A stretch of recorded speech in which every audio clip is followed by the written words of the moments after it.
Berapa banyak yang setuju dengan pernyataan ini Bapak Ibu Saudara? Ya saya sih saya nggak beriman sama Yesus, tapi kan saya selama hidup banyak berbuat baik. Masa sih nggak masuk surga? Rugi dong. Ya. Saya sih nggak beriman sama Yesus, tapi saya rajin melayani. Saya ibadah rutin, saya persembahan nggak pernah bolong. Masa sih nggak masuk surga? Rugi dong. Shalom, Bapak Ibu Saudara. Shalom. Penuh juga. Tadi yang di HIM, di KU juga penuh. Saya ngobrol dengan beberapa rekan, pikirnya karena ada F8 itu gereja sepi. Tapi ternyata penuh. Mungkin karena yang khotbah F4. Nah kan, dari ketawanya fix 30 tahun ke atas. Yang gak ketawa pasti 30 tahun ke bawah. Nah, Bapak Ibu Saudara, tema kita hari ini adalah Kristen Progresif. Opsi, solusi, atau imajinasi. Bisa tampilkan judulnya. Bapak Ibu Saudara, ini adalah khotbah berseri. Sambungan dari khotbah yang minggu lalu. Kalau minggu lalu kita sudah belajar Kristen Progresif, penginjil Nita sudah sampaikan historinya, asal mulanya, kenapa bisa jadi ada Kristen Progresif. Hari ini saya akan melanjutkan khotbah fokus kepada pengajarannya. Poin-poin apa yang membedakan Kristen Progresif dengan Kristennya kita nih. Nah Bapak Ibu Saudara, jadi kita akan melihat Kristen Progresif, opsi, solusi, atau imajinasi. Saya disclaimer dulu, bedanya apa? Bapak Ibu Saudara, Kristen Progresif menjadi sebuah opsi kalau progresif adalah satu pilihan. Ketika sudah ada beberapa jawaban atau minimal satu jawaban yang benar, anggaplah yang warna biru adalah jawaban benar, kita punya jawaban benar lainnya. Maka Kristen Progresif adalah opsi. Kristen Progresif menjadi sebuah solusi kalau kita merasa ada yang nggak beres dengan kekristenan kita, ada problem dengan kekristenan kita mencari jalan keluarnya apa, lalu kita ketemu dengan datangnya Kristen Progresif ini nih yang saya tunggu-tunggu. Maka Kristen Progresif adalah sebuah solusi. Tetapi Kristen Progresif menjadi sebuah imajinasi, kalau saat ini kita merasa ada yang nggak beres dengan kekristenan kita nggak baik-baik saja, dunia sedang tidak baik-baik saja, kita melihat Kristen Progresif adalah seolah-olah jawaban, seolah-olah jalan keluar, kan? Seolah-olah warnanya biru. Tetapi sesungguhnya tetap ini nggak benar, tetap ini salah. Makanya Kristen Progresif menjadi sebuah imajinasi. Ternyata cuma sebatas fata morgana. Bapak Ibu Saudara, khotbah ini akan mengarahkan kita untuk melihat dan nanti kita masing-masing akan putuskan. Kristen Progresif itu opsi, solusi, atau imajinasi. Nas Alkitab terambil dari Matius 7 ayat 15 sampai 17. Saya akan bacakan untuk setiap kita, demikianlah berita firman Tuhan. Waspadalah terhadap nabi-nabi palsu yang datang kepadamu dengan menyamar seperti domba, tetapi sesungguhnya mereka adalah serigala yang buas. Dari buahnya lah kamu akan mengenal mereka. Dapatkah orang memetik buah anggur dari semak duri, atau buah ara dari rumput duri? Demikianlah setiap pohon yang baik menghasilkan buah yang baik, sedang pohon yang tidak baik menghasilkan buah yang tidak baik. Demikianlah berita firman Tuhan yang berbagi adalah setiap kita yang membacanya, mendengarnya, merenungkannya, menyimpannya dalam hati, dan melakukannya dalam keseharian. Haleluya. Bapak Ibu Saudara, sebelum masuk ke khotbah saya akan disclaimer lagi. Yang pertama, kalau hari ini saya menggunakan istilah progresif, itu berarti sama seperti khotbah yang minggu lalu maksudkan, itu bukan berarti ngomongin progresif secara literally. Secara literal yang berarti progres, menuju ke arah yang lebih baik. Kita nggak lagi ngomongin itu, tetapi ketika kata progresif disebut, terutama ketika nyambung ke kata Kristen Progresif, maka frase ini menuju kepada istilah yang sedang viral 2-3 bulan belakangan. Atau kalau di khotbah kemarin sudah dibahas sekilas, itu bukan progresif, tapi sebenarnya regresif, turun gitu. Nah Bapak Ibu Saudara, yang pertama. Yang kedua, khotbah hari ini saya tidak sedang mengkritisi Pastor BS, inisial BS, tahu ya, main udah disebut siapa itu, atau mungkin udah bukan pastor karena dia sudah meletakkan jabatan pendetanya. Kita tidak sedang mengkritisi Pastor BS, karena saya pribadi ketika saya melihat YouTube-nya, podcast-podcastnya dia dalam perjalanannya, saya menemukan dia pun cukup berbesar hati untuk boleh say sorry atas ucapan yang dia ucapkan, menimbulkan riak di tengah bangsa Indonesia, di gereja-gereja Kristen, lalu semua gereja membuat tema progresif, gitu kan. Kita sombong aja, kita nggak mau ikut-ikutan kan, kita baru bikin 3 bulan kemudian. Nah Bapak Ibu Saudara, kita nggak lagi mengkritisi, karena saya pikir kita bukan sedang menjadi jemaat yang reaktif, ikut komen sesat lu bidat gitu, enggak. Justru kita mau pakai momen itu, ketika terjadi keguncangan, kita pakai momen salah satunya hari ini untuk kita belajar, lihat dulu apa sih yang dimaksud Kristen progresif. Nilai-nilai apa yang dipegang oleh Kristen progresif. Nah Bapak Ibu Saudara, itu yang kedua. Yang ketiga, khotbah hari ini akan sedikit membosankan, ini rada semi-seminar dan pasti mikir, oleh karena itu renggangkan badan, itu cari posisi yang enak, itu keluarin kopi, snack-snacknya boleh dikeluarin, enggak lah ya, jangan lah ya. Dan yang jelas ini khotbah akan lebih lama, tapi saya dapat pesanan kemarin dari pembina sekolah minggu, hari ini ternyata HUT sekolah minggu, benar ya? Jadi anak-anak di bawah akan bubarnya lebih lama. Jadi Bapak Ibu Saudara nggak usah khawatir kalau saya khotbah lamaan, karena ini sebenarnya saya sedang menyesuaikan dengan jadwalnya Bapak Ibu. Daripada Bapak Ibu selesai cepat, bengong-bengong ya kan, nah mendingan dengerin firman Tuhan. Itu ya Bapak Ibu ya, disclaimer-nya. Kita mulai.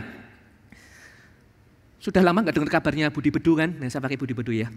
Bapak Ibu Saudara, seperti sore-sore sebelumnya, Budi dan Bedu yang adalah bestie itu nongkrong di warkop, warung kopi gitu. Nah di warkop itu seperti layaknya bestie, mereka biasa nongkrong dan mereka ngobrol. Ngobrolin apa? Macem-macem. Mereka obrolin, random sekali. Nah sore itu selesai 2 jam bercakap-cakap, selesai ngopi, mereka hendak berpamitan pulang, Budi itu mau bayar pesenannya dia keluarin gadgetnya untuk scan gitu kan, seperti Bapak Ibu biasa lakukan. Tiba-tiba Bedung ngomong, udah tinggal aja gitu kan. Bapak Ibu kan tahu kan, pasti tahu dong artinya kalau ada rekanmu ngomong tinggal aja waktu kalian mau bayar. Itu kan berita anugerah gitu kan, berita sukacita. Artinya ya nggak perlu bayar, artinya dapat traktiran. Nah makanya Budi pun berpikir, ketika dia Bedung ngomong seperti itu, ada apa ini? Gitu. Kok saya dapat lotre nih? Apakah Bedu ulang tahun? Budi berpikir seperti itu. Kok sampai dapat traktiran? Kok ulang tahun ya? Gitu. Lalu Bedu ngomong, enggak gitu. Lalu dia melanjutkan sambil tersenyum. Lagi ngumpulin saldo biar masuk surga. Ya, lagi ngumpulin saldo biar masuk surga. Nah mendengar sentilan si Bedu, Budi pun menjawab, aduh lu mau masuk surga aja repot-repot amat. Pakai keluar saldo segala perlu ongkos. Gue nih dijamin udah punya kafling di surga. Wah, Bedu dengan konsepnya kalau saya itu harus berbuat baik dulu, ngumpulin pahala dulu baru bisa punya kafling. Dia tertarik dengan komentarnya Budi. Kok yakin banget Budi ini punya kafling? Nah lalu caranya gimana? Kok bisa punya kafling? Budi cerita, dia tengok kanan kiri pastikan gak ada yang mendengar. Lalu dengan setengah berbisik dia ngomong, WhatsApp-mu dapat nggak, WA-mu dapat nggak 2 minggu yang lalu? Ada kiriman broadcast, gambar kucing lagi berdoa. Nah, lalu gambar kucing lagi berdoa itu, di bawahnya ada tulisan, like and share, gitu. Engkau pasti turut didoakan. Wah, jadi kalau Bapak Ibu lihat gambar itu lalu pingin ada yang doain juga, klik like and share. Di Instagram lah, gitu. Kalau WhatsApp nggak bisa di like ya. Bisa juga, bisa di like, bisa di share. Nah Bapak Ibu buka Instagram juga begitu. Tapi nanti di bawahnya ada lanjutan tulisan. Ketik amin di kolom komentar di Instagram gitu kan. Pasti masuk surga gitu. Nah Budi cerita, waktu saya dapat gambar itu, saya udah ketik amin banyak banget. Wah saya pasti dapat kafling surga lah. Gitu. Nah Bapak Ibu Saudara, itu versinya Budi. Dia ketik amin supaya bisa masuk surga. Nah ternyata di saat mereka setengah berbisik, si penjual kopi mendengar percakapan Budi dan Bedu, dia lalu memotong percakapan mereka, mau masuk surga aja kok repot-repot. Kalau mau masuk surga caranya gampang. Nah Budi dan Bedu kan penasaran, wah cara yang lebih gampang apa lagi nih? Lalu dengan serentak, hampir barengan mereka ngomong, apa? Gimana caranya? Bapak Ibu ada yang tahu caranya gimana si penjual kopi? Supaya dapat kafling surga? Si penjual kopi ngomong, Caranya, mati dulu. Gampang. Ya karena memang kalau kita nggak mati dulu ya gimana bisa ke surga gitu loh. Jadi rumusnya si penjual kopi ya lu mati dulu lah baru bisa ke surga gitu. Percuma mau berbuat baik, percuma mau ketik amin kalau belum mati kan gitu.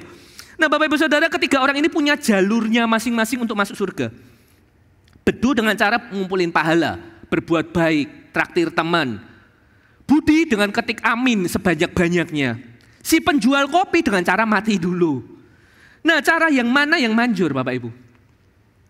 Berbicara mengenai cara yang manjur untuk masuk surga, 2 Juli yang lalu, ini ada satu berita yang viral, masih di bulan yang sama dengan bulan hari ini, jadi masih hangat sekali, viral sebuah berita, bisa ditampilkan? Jangan wajah saya terus, terlalu mempesona. Bapak Ibu Saudara, gereja Meksiko viral tawarkan tanah di surga mulai 1,6 juta. Ada yang udah transfer? Ngaku, ada yang transfer gak? Siapa tahu udah simpen kafling ternyata gitu kan, nggak gitu mahal juga. Nah Bapak Ibu Saudara, jadi jangan senang dulu kalau engkau punya saldo tabungan sampai 10 digit, kalau belum punya kafling surga. Jangan senang dulu kalau engkau punya simpenan emas atau Bitcoin yang lagi naik, kalau belum punya kafling surga. Jangan pun senang dulu kalau perumahan, kau punya perumahan rumah yang banyak, entah di Makassar, kau punya juga di Surabaya, punya juga di Jakarta, punya juga di Sydney. Kalau engkau belum punya kafling surga, kan itu.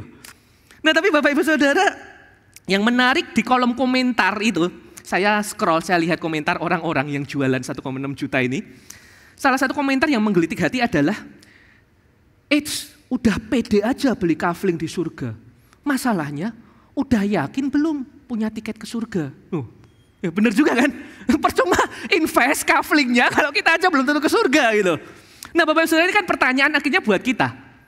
Bapak Ibu yakin nggak? Punya tiketnya nggak buat ke surga? Jadi Bapak Ibu Saudara, dari kisah-kisah tadi maka satu pertanyaan teologis yang muncul adalah, apakah ada jalan keselamatan di luar Yesus Kristus? Dan pertanyaan teologis tersebut hanyalah merupakan salah satu dari sekian banyak pertanyaan teologis yang muncul berkaitan dengan isu Kristen progresif. Saya mulai dengan kalimat dari Pastor Michael Christian. Nah Bapak Ibu Saudara, dia ngomong gini, kita dalam meresponi ajaran-ajaran yang beredar di sekitar kita, yang banyak sekali ajaran, entah itu benar nggak benar, kita perlu mempertanyakan apa yang kita percayai. Jadi melakukan dekonstruksi. Bapak Ibu tahu dekonstruksi itu ceritanya membongkar, meruntuhkan, itu namanya dekonstruksi. Jadi kalau Bapak Ibu beriman pada Yesus, imanmu buta, sekarang kau bongkar. Kenapa kok saya itu beriman sama Yesus? Kenapa kok saya pilih Yesus? Tapi jangan berhenti dibongkar. Habis itu kita juga perlu melakukan rekonstruksi. Dibangun lagi. Jangan berhenti dibongkar, tapi dibangun. Nah dengan menyelidiki kebenaran Alkitab secara seksama caranya, serta melakukan perbandingan untuk melihat keunggulan presuposisi Alkitab. Presuposisi itu anggapan, praanggapan terhadap presuposisi dari pandangan dunia lainnya, dari worldview lainnya. Jadi ketika ada Kristen progresif ngomongin ini dan itu, kita pelajarin dulu. Tapi kita compare dengan kebenaran yang sejati dari iman yang kita pegang. Nah, di situ kita akan membangun iman kita dengan lebih kuat landasannya. Kita makin teguh, kenapa kok saya itu pilih Kristen? Kenapa kok saya pilih Tuhan Yesus? Kenapa kok nggak yang lain? Nah Bapak Ibu Saudara, kita akan masuk ke sekilas review minggu lalu, karena mungkin beberapa Bapak Ibu ada yang minggu lalu nggak ke gereja, gitu kan? Nyindir, iya nyindir. Nah Bapak Ibu Saudara, minggu lalu ngomongin ini, Kristen progresif dibentuk dari mana? Dari beberapa pandangan yang mungkin menyimpang, dan jelas menyimpang, ada liberalisme klasik, ada dekonstruksi, lihat kata ini tadi muncul, lalu panenteisme dan postmodern. Saya akan bahas cepat. Liberalisme klasik itu menolak status firman Tuhan sebagai otoritas mutlak. Jadi di dalam Alkitab kita mungkin ada firman Tuhan di dalamnya, tetapi tidak semuanya firman Tuhan. Menolak mujizat Yesus, menolak kelahiran Yesus dari anak darah, menolak klaim ketuhanan Yesus, ini yang akan mempengaruhi Kristen progresif. Lalu dekonstruksi itu dari Jacques Derrida, tokohnya. Derrida ngomong gini loh, Bapak Ibu kalau kita baca sebuah teks, kita baca sebuah perikop di Alkitab, itu tidak ada yang namanya the true meaning. Jadi nggak ada pesan sejati. Jadi Bapak Ibu boleh baca Alkitab, tafsirkan. Bapak Ibu boleh baca Alkitab, tafsirkan, tafsirkan. Engkau benar, engkau benar, engkau benar. Paham ya? Jadi tidak ada the true meaning. Gitu. Jadi nggak ada meaning yang tunggal. Meaning itu bisa ada banyak berdasarkan tafsiran masing-masing dan semua meaningnya benar. Nah Bapak Ibu Saudara, ini mempengaruhi sekali lagi dari Kristen progresif. Kristen progresif merasa poinnya gini Bapak Ibu. Konteks itu penting, konteks zaman. Alkitab nanti kita akan lihat. Alkitab adalah tulisan di masa lalu yang perlu ditafsirkan terus-menerus seiring dengan berkembangnya zaman. Ketika zaman itu berubah, zaman itu berkembang, pendengar itu berubah eranya, maka ini perlu disesuaikan penafsirannya supaya sesuai konteks, supaya relevan. Nah, kata konteks dan kata relevan ini nanti akan muncul berkali-kali ketika kita berusaha memahami Kristen progresif. Saya lanjutkan dulu, Bapak Ibu Saudara. Jadi nanti kita akan lihat pemikiran Kristen progresif dengan Kristen ortodoks. Saya kalau munculkan kata ortodoks, itu berarti adalah Kristen konvensional, Kristen yang tradisional, Kristennya kita ini loh. Ya, jadi nanti kita akan melihat beberapa poin-poin dari Kristen progresif, ada 7 poin, lalu kita akan coba lihat di mana miss-nya dengan Kristen ortodoks. 1 poin lagi sebelum masuk ke poin, 7 poin. Saya sudah bilang khotbahnya lama karena sekolah minggu 2 jam, ya bertahan lah ya. Di bawah lama, banyak lomba-lombanya sekolah minggu. Yang nggak punya anak di sekolah minggu, mateng deh. Gua jadi korban 2 jam. Bapak Ibu Saudara, Rebecca King, seorang profesor studi agama di Departemen Filsafat dan Studi Agama, dalam bukunya The New Heretics, buku tulisan tahun 2023 ini, buku yang baru, menulis demikian. Kekristenan progresif berupaya untuk mengintegrasikan cara-cara berpikir yang sekuler dengan yang religius. Saya berhenti dulu di sini. Bapak Ibu, bagus nggak kalimat ini? Kekristenan progresif berupaya untuk mengintegrasikan cara berpikir yang sekuler dengan yang religius. Bagus nggak?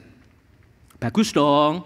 Ini kan nggak dikotomi, nggak dualisme, nggak membedakan kehidupan di mimbar dengan di pasar. Kehidupan di hari Minggu dengan Senin sampai Sabtu ya sama, diintegrasikan nilainya. Betul dong, bagus dong. Masalahnya kalimat berikutnya. Ketika hal tersebut tidak dapat dilakukan, mereka mendahulukan yang sekuler lebih dari yang sakral. Nah, ini problem muncul Bapak Ibu. Oke ya, dapat ya. Jadi jangan salah, Kristen itu harus progresif, terus berkembang, tapi menuju pengertian yang semakin benar, mendekati pengertian dari penulis sejati apa yang dimaksud. Nah, tapi nggak keluar jalur. Nah itu Bapak Ibu Saudara. Terbuka terhadap pertanyaan, terbuka terhadap perubahan, tapi harus berakar pada kebenaran. Progresif menjadi berbahaya ketika keluar dari rel, ketika loncat dari pagar, ketika mulai mempertanyakan ajaran-ajaran dasar kekristenan. Oh berarti Yesus cuma manusia biasa nih.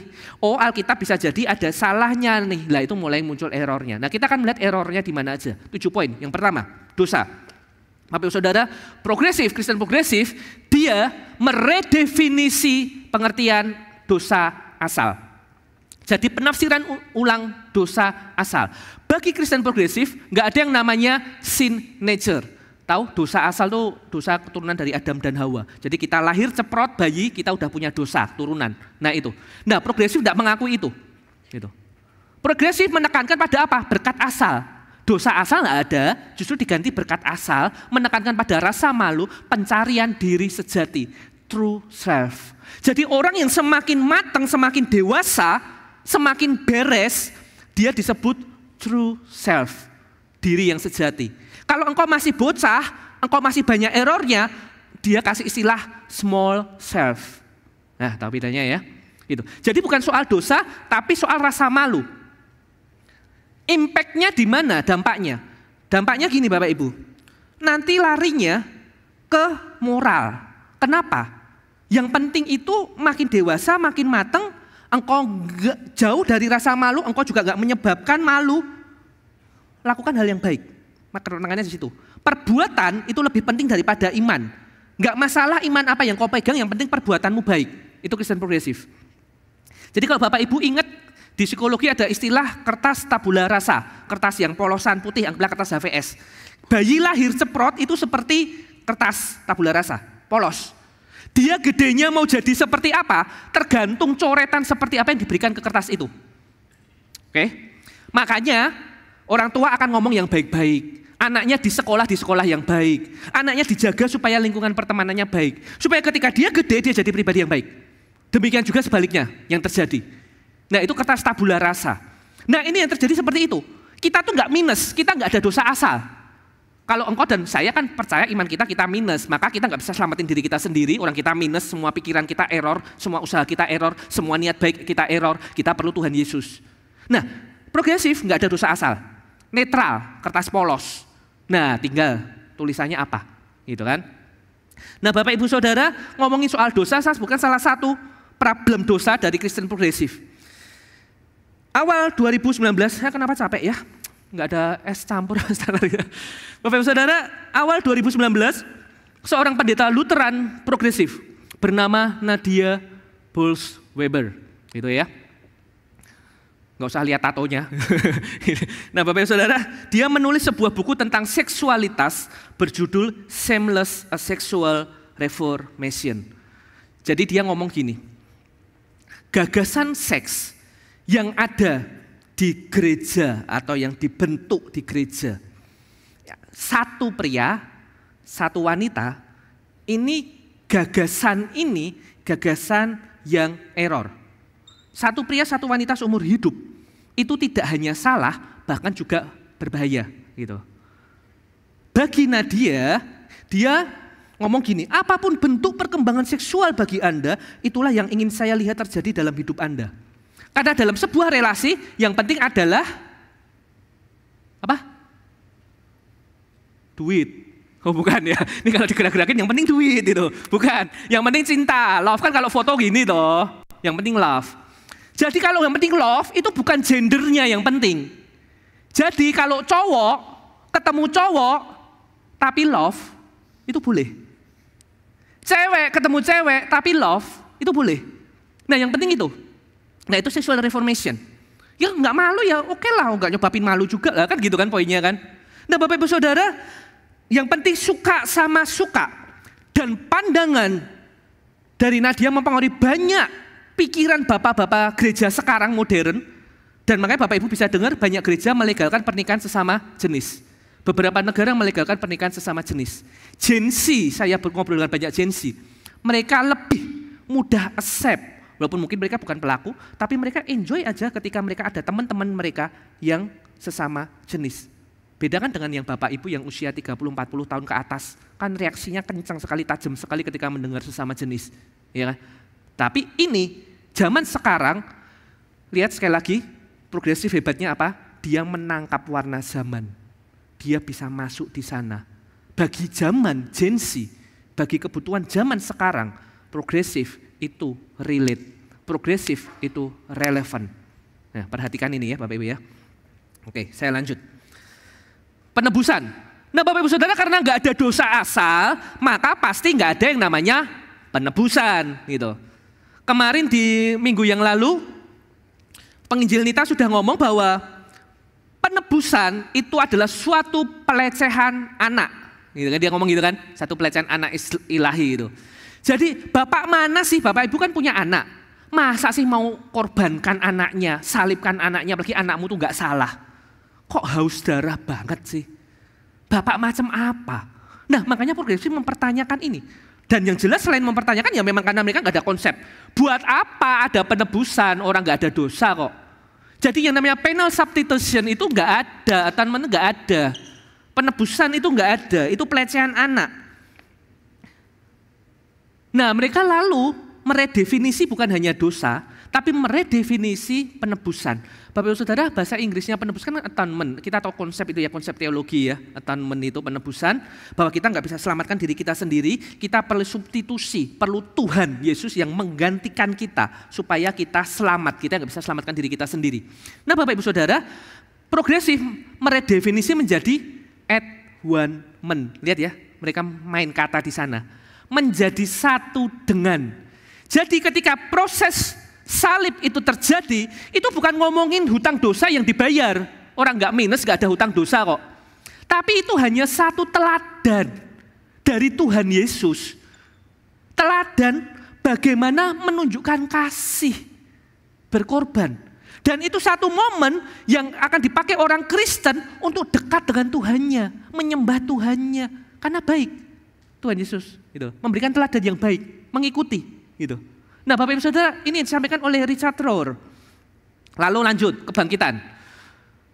Karena penebusan tidak ada, bagi Kristen progresif jelas gak ada penebusan, yang gak ada kebangkitan.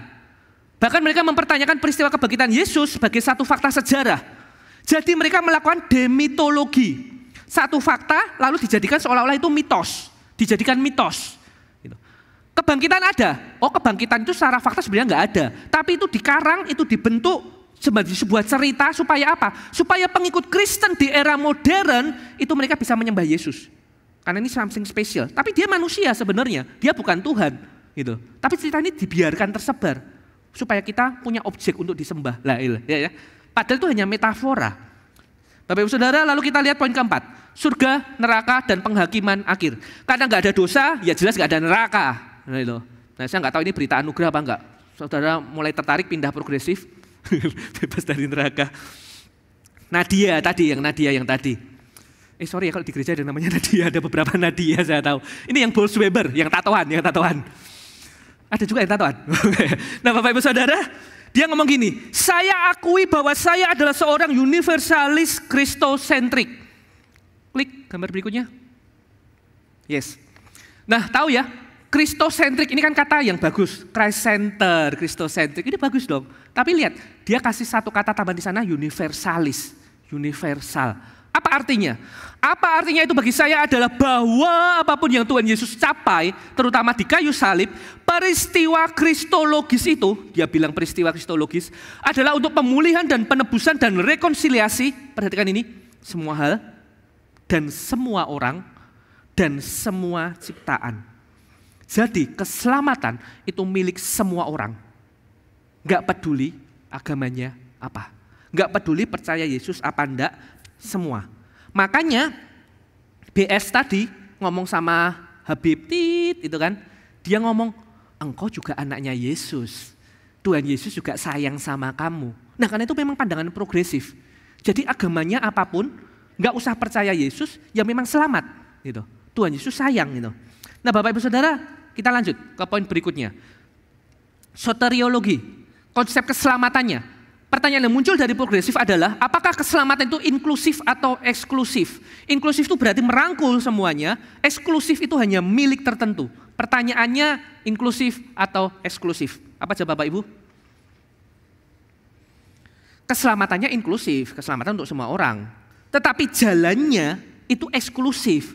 Jalan keselamatan kan kita percaya hanya melalui Yesus Kristus, di dalam Yesus Kristus.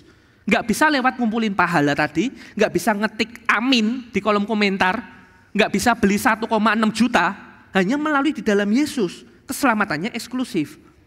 Nah Bapak Ibu Saudara, bagi Kristen progresif, ada satu konsep perennialism, itu apa? Semua agama memiliki inti kebenaran yang sama. Ini Richard Rohr ya, dia tokoh dari progresif. Semuanya merupakan jalan menuju kebenaran. Nah kita semakin ngerti kenapa dialog-dialog dari BS di podcast itu bisa terucap dialog-dialog seperti itu. Karena konsepnya memang seperti itu.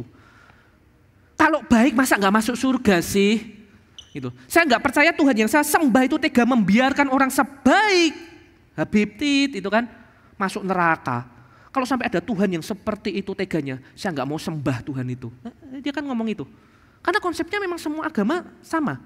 Semua kebenaran itu bisa. Gitu. Semuanya kebenaran, semuanya masuk surga. Berapa banyak yang setuju dengan pernyataan ini Bapak Ibu Saudara? Ya saya sih saya nggak beriman sama Yesus, tapi kan saya selama hidup banyak berbuat baik. Masa sih nggak masuk surga? Rugi dong. Ya. Saya sih nggak beriman sama Yesus, tapi saya rajin melayani. Saya ibadah rutin, saya persembahan nggak pernah bolong. Masa sih nggak masuk surga? Rugi dong. Ada nggak di antara kita yang punya konsep seperti itu? Lanjut, kristologi, konsep akan Kristus. Philip Goulet dia nulis, Yesus di progresif itu lebih seperti teladan. Dia bukan jalan keselamatan, tapi dia teladan. Teladan hidup. Dan Yesus itu bahkan hanya salah satu teladan. Lihat ya, bukan jalan, tapi teladan, itu pun hanya salah satu teladan. Jadi hanya teladan moral, hanya guru etika, bukan Tuhan yang layak untuk disembah. Lalu di buku ini, di bagian lanjutnya dia menulis seperti ini. Next. Jadi jauh sebelum saya paham human reproduction, jadi reproduksi manusia, ya. Sebelum saya paham mengerti itu, saya dikasih tahu nih bahwa Yesus itu lahir dari anak dara. Nah, karena saya ini miskin, saya ini kurang scientific knowledge, maka saya percaya itu benar gitu loh. Dan karena saya percaya sama orang yang ngomong ke saya percaya kalimat itu benar gitu. Lalu kalimat itu dilanjutkan sampai pada akhirnya dia ngomong, in Christianity, mitos, dia bilang mitos sekali lagi. Jadi kebangkitan Yesus mitos, lahiran anak dara juga mitos, sama seperti mujizat Yesus mitos. Itu dibuat untuk apa? Hanya untuk membuat supaya kita di umat Kristen modern itu bisa menyembah gitu, Yesus, meninggikan Yesus. Bahkan bukan hanya itu, tapi sebenarnya juga di satu sisi yang lain itu sedang merendahkan posisi wanita. Tapi poinnya adalah kebangkitan Yesus, mujizat Yesus, apapun itu sebenarnya nggak ada. Itu cuma demitologi, itu mitos. Itu ada cuma supaya orang Kristen di zaman modern menyembah Yesus. Nah, Bapak Ibu Saudara, poin 7, bibliologi. Bible-nya, doktrin Alkitabnya ngomong apa? Richard Rohr ngomong Alkitab adalah jurnal spiritual kuno. Jadi Alkitab itu ditulis di zaman tertentu, zaman dulu. Lalu nanti zaman apalagi ada kan selisih Alkitab dari berbagai macam penulisan, tahun penulisan, lalu dikumpulin. Nah, tapi ini adalah jurnal, kumpulan tulisan. Nah, karena tulisan di zaman yang lalu, dari banyak orang ada beberapa implikasi. Yang pertama, progresif selalu mempertanyakan otoritas Alkitab. Bagi progresif, Alkitab itu pasti ada errornya, karena tulisan manusia kok. Contoh, di satu sisi yang lain Alkitab nyuruh satu suami, satu istri. Adam dan Hawa misalkan gitu kan. Tapi Daud istrinya berapa? 8. Saul berapa? Salomo berapa? Lah ini kan kontradiksi. Ini berarti ada yang error ini Alkitabnya ini. Nah itu. Nah lalu dalam penafsirannya wajar kalau ada penulisan. Next. Alkitab berotoritas bagi orang-orang Kristen progresif karena Alkitab itu memperdayakan, bukan karena membatasi. Alkitab diindahkan karena Alkitab membentuk kita, bukan karena Alkitab menjadi norma bagi kita. Jadi pertanyaan yang muncul adalah apakah Alkitab itu otoritatif? Alkitab berotoritas? Yes. Tapi itu tidak berarti bahwa kau itu harus ikuti semua yang tertulis di Alkitab. Itu kata Kristen progresif. Pilih-pilih aja yang sesuai konteks. Ini persis seperti yang dikatakan oleh BS. Kamu nggak ikutin semuanya karena tulisan-tulisan di dalamnya itu saling berkonflik, saling bertentangan, saling bertabrakan. Nah Bapak Ibu Saudara, kalau ngomongin otoritas, apa sih yang dimaksud dengan otoritas? Bagi progresif, otoritas tidak mengharuskan kepatuhan. Apa benar? Otoritas itu memberikan kebebasan. Apa benar? Alkitab itu formatif bukan normatif. Tepatkah demikian? Bapak Ibu, siapa punya orang tua? Ada yang lahir dari batu, gokong. Ya kan punya orang tua semua. Pas di rumah kita ada orang tua, terutama bayangin waktu kita kecil gitu kan. Kita tahu ada yang namanya otoritas orang tua. Suatu hari orang tua kita panggil kita kasih nasihat. Lalu kita jawab, yes papa mama, saya menghormati otoritas kalian sebagai orang tua. Tapi jangan pikir saya akan tunduk sama kalian. Soal tunduk itu hal yang beda. Justru otoritas kalian seharusnya memberikan saya kebebasan untuk tidak tunduk. Bisa ngomong gitu? Tidak bisa toh. Kita yang menghormati otoritas polisi. Kita bisa nggak ngomong, Pak Polisi sebagai warga negara yang baik, yang bebas, menghormati otoritas, aparat. Saya justru punya kebebasan, saya punya hak untuk melanggar hukum. Bisa ngomong gitu? Nggak bisa. Ketika kita bilang otoritas, itu pasti normatif. Nggak bisa dipilih-pilih, itu hanya sekedar otoritas tanpa aturan normatif. Nggak bisa Bapak Ibu Saudara. Nah ketika kita mendengar banyak poin tadi 1-7 secara sekilas, Karena kalau enggak ini beneran jadi seminar 2 jam. Secara sekilas seperti itu, kebenaran seperti apa yang kita pegang? Bapak Ibu, progresif selalu ngomong bahwa, tadi, ingat ya, pengaruh dari dekonstruksi. Engkau tafsirkan, engkau benar, engkau tafsirkan, engkau benar, engkau tafsirkan, engkau benar. Semua orang itu benar versinya masing-masing. Pengaruh postmodern. Nah, jadi misalkan gini Bapak Ibu Saudara. 1 tambah 1 sama dengan 4. Ngikut banget sama tangan saya. 1 tambah 1 sama dengan 2. Gitu kan. Nah tapi di universe yang lain, yang suka Marvel tahu istilah universe gitu kan. Di universe yang lain gitu kan. Itu 1 tambah 1 sama dengan 11. 1 tambah 1 sama dengan 11. Nah, percaya? Nah, percaya toh sekarang toh? Tapi di universe yang lain lagi, 1 tambah 1 sama dengan jendela Bapak Ibu. Saya waktu kecil belajar ini. 1 tambah 1 sama dengan, nah jadi jendela gitu kan.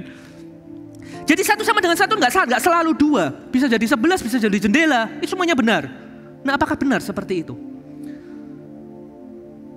Ilmu pengetahuan berkembang, yes, sains itu berkembang. Tetapi sains tidak pernah meninggalkan kebenaran-kebenaran dasar. 1 tambah 1 sama dengan 2 tidak pernah berubah. Walaupun rumus itu berkembang. Teologi berkembang, yes. Progresif, yes.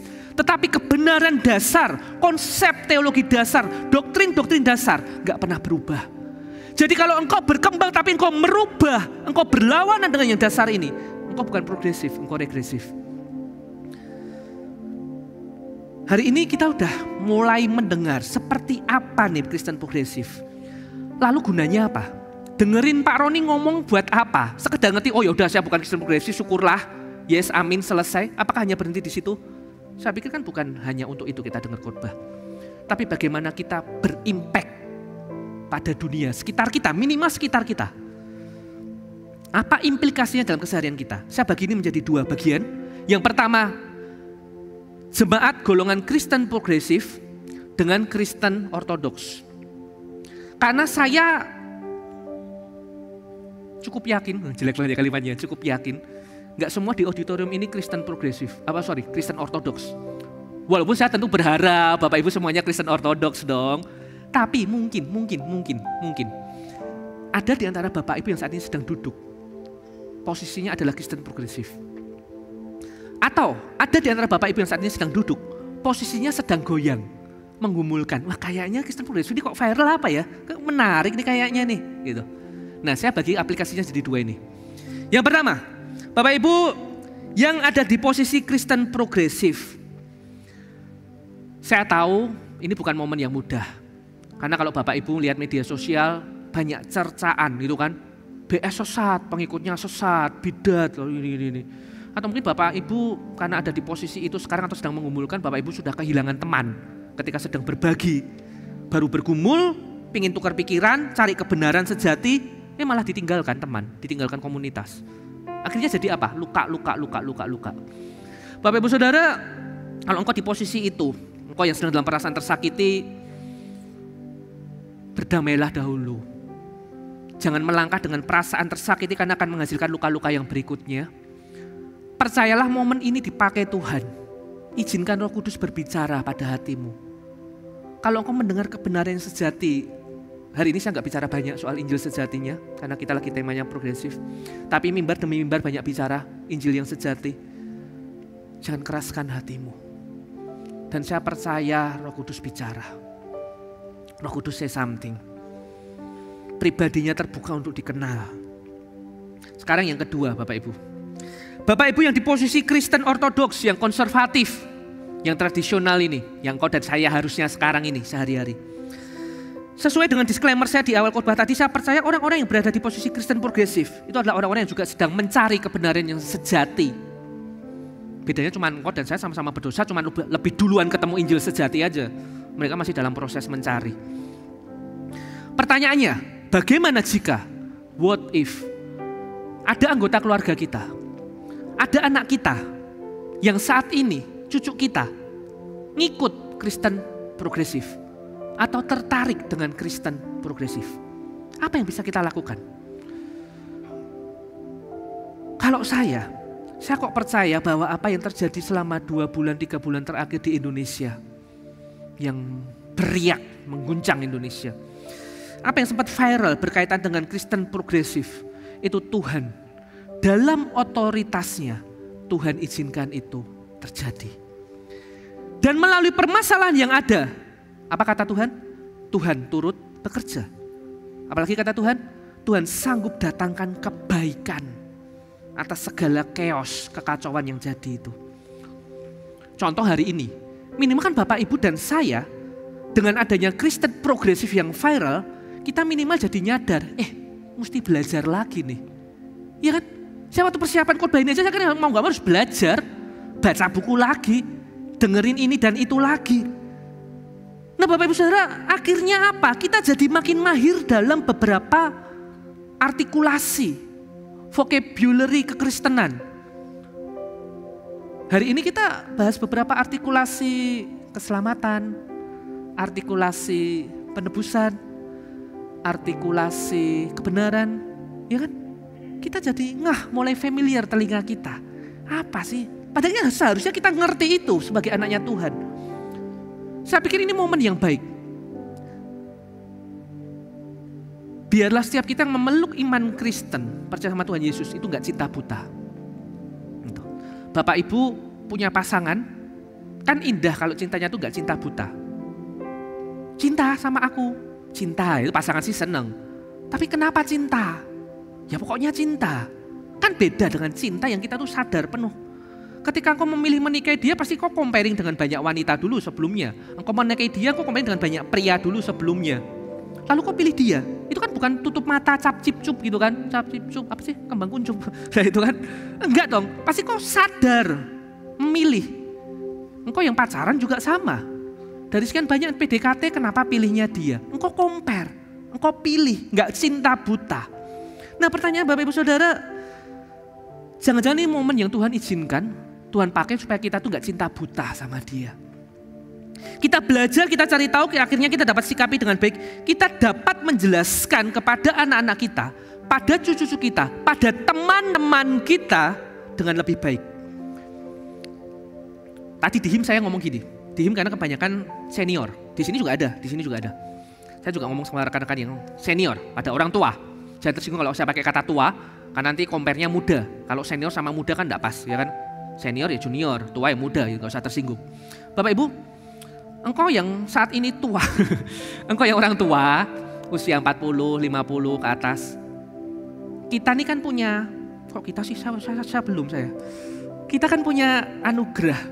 Dulu kita besar, dengan pola dibesarkan orang tua, A, lakukan A, B, lakukan B. Dan kita nurut, benar ya? Kita nggak banyak tanya gitu loh. Lalu kita ke gereja, kita dengar pengkhotbah ngomong A, ya kita nurut aja, anggap itu benar. B, ya kita percaya aja, anggap itu benar. Tapi zamannya kan berubah Bapak Ibu. Itu zamannya Bapak Ibu. Waktu tumbuh besar, dibesarkan dengan orang tua model seperti itu. Sekeliling lingkungan seperti itu. Sekarang, kita berada di zaman yang berbeda. Saya tetap appreciate dengan imannya Bapak Ibu yang mungkin lebih sederhana. Saya apresiasi itu. Tetapi ketika kita rindu anak cucu kita, teman kita, engkau yang anak-anak muda, teman sebayamu mengenal Tuhan Yesus, kan kita nggak bisa tuh hanya sekedar A ya, B ya, nggak bisa dong. Sekarang tuh zamannya kalau kita kasih A, mereka akan nanya kenapa A. Saya anak-anak pemuda saya selalu begitu. Kenapa nggak B kok? Loh, tapi kan ada C kok. Kalau yang C gimana? Nah Bapak Ibu Saudara, akhirnya saya akan berkata kepada engkau orang tua, ataupun engkau yang muda, kalau engkau ingin mengenalkan Yesus pada sesamamu yang sesama mudamu itu, di zaman sekarang, mau gak mau, harus belajar. Mau gak bisa cinta buta. Karena mereka akan tanya kenapa A, kenapa B. Ini bahasanya mereka, sekali lagi, ini yang relevan, Injil bagaimana bisa relevan untuk mereka. Kita perlu pakai bahasanya mereka, pola pikirnya mereka sebagai jembatan. Bapak Ibu Saudara, bukankah Tuhan Yesus turun ke dunia untuk mencari orang-orang berdosa? Termasuk generasi di zaman sekarang. Dia kosongkan dirinya, dia mendekat pada manusia yang berdosa, supaya membawa manusia yang berdosa itu kembali mendekat kepada Bapa. Manusia yang terpisah itu butuh penal substitution, itu digantikan Yesus supaya dia mendekat kembali pada Bapa. Ketika dia mendekat pada manusia yang berdosa itu artinya apa? Dia duduk setara. Dia mau duduk mendengar. Dia mau duduk belajar. Yesus pakai konteks zamannya Yesus. So, buat kita yang selagi merasa lebih benar, lebih tinggi mungkin, mengapa kita enggak turun ke bumi? Berusaha ngertiin mereka. Kita mau dengerin problema mereka, permasalahan mereka, bukan untuk sekedar ngobrol dengan otoriter. Dan kita sampaikan berita Injil kepada mereka dengan bahasanya mereka. Jangan tambah rasa sakit hatinya mereka, karena saat ini mungkin mereka di media sosial sudah dituduh sesat dan bidat, karena mungkin saat ini mereka sudah kehilangan teman-teman baiknya, karena mereka sedang mencurahkan isi hatinya, bahwa dia berpikir tentang progresif. Padahal kenapa dia mempertimbangkan Kristen progresif, pasti dia punya masalah behind yang dibalik itu. Kenapa nggak kita dengerin dulu? Dan akhirnya setelah kita belajar dengan baik, kita bisa jelaskan baik. Kita bisa sampaikan apa yang kita pelajari pada mereka. Bukan sekedar ini benar karena benar, ini salah karena salah. Udah percaya aja, nggak usah banyak nanya. Nggak gitu lagi caranya Bapak Ibu. Jadi di satu momen kita nggak lagi merasa sok benar, sok jago. Tapi di satu momen yang sama kita tetap firm dengan kebenaran itu sendiri. Yesus progresif, tapi Yesus tetap menjaga nilai-nilai dari Bapa. Yesus nggak melenceng dari nilai-nilai dari Bapa. Nah Bapak Ibu Saudara, kenapa di bagian aplikasi khotbah saya mendorong Bapak Ibu yang ada di generasi senior, atau engkau yang muda yang kau ingin nginjilin temanmu seusia, untuk belajar menyampaikan kebenaran bagi generasi yang lebih muda dengan bahasanya mereka. Kalau Bapak Ibu ingat di awal khotbah tadi ada buku The New Heretics. Tujuan Kristen progresif adalah penyampaian berita Injil yang relevan, sesuai dengan warna zaman. Makanya tadi salah satunya isu pernikahan sejenis, itu begitu mudah diterima oleh kalangan Gen Z daripada oleh kalangan senior. Kita lebih beriak dengan itu, kita lebih tajam mengkritisi itu. Nah Bapak Ibu kalau buka websitenya Kristen progresif, atau jangan buka deh ya, nanti tertarik lagi, repot lagi. Saya ceritain deh, percaya sama saya deh, saya tidak akan bohong. Bapak Ibu kalau buka websitenya, di situ ada poin-poin nilai-nilainya mereka, visi misinya mereka. Nah, ada satu kata yang sering diulang adalah apa? Sesuai konteks, atau satu kata relevan. Itu muncul berulang kali di sana. Jadi mereka memang menangkap peluang pasar. Mereka menangkap peka dengan warna zaman, kebutuhan zaman, mereka menakar zaman dengan baik, dan mereka masuk. Makanya progresif. Ditafsirin ulang terus, berubah terus sesuai dengan zaman yang berubah. Nah Bapak Ibu Saudara, bagaimana dengan kita? Apa yang bisa kita tawarkan? Berita baiknya, kebenaran yang kita pegang, Injil yang sejati, adalah Injil yang relevan. Tanpa usaha dari kita, tanpa bumbu-bumbu dari kita. Kita nggak usah tambahkan, Injil itu adalah Injil yang relevan. Pendeta Yakub Trihandoko pernah ngomong gini, kita itu tidak dipanggil untuk membuat Injil relevan. Injil sudah relevan. Jadi kalau sampai orang lain memandang Injil tidak relevan, maka saya yakin mungkin pemberita Injilnya yang kurang relevan.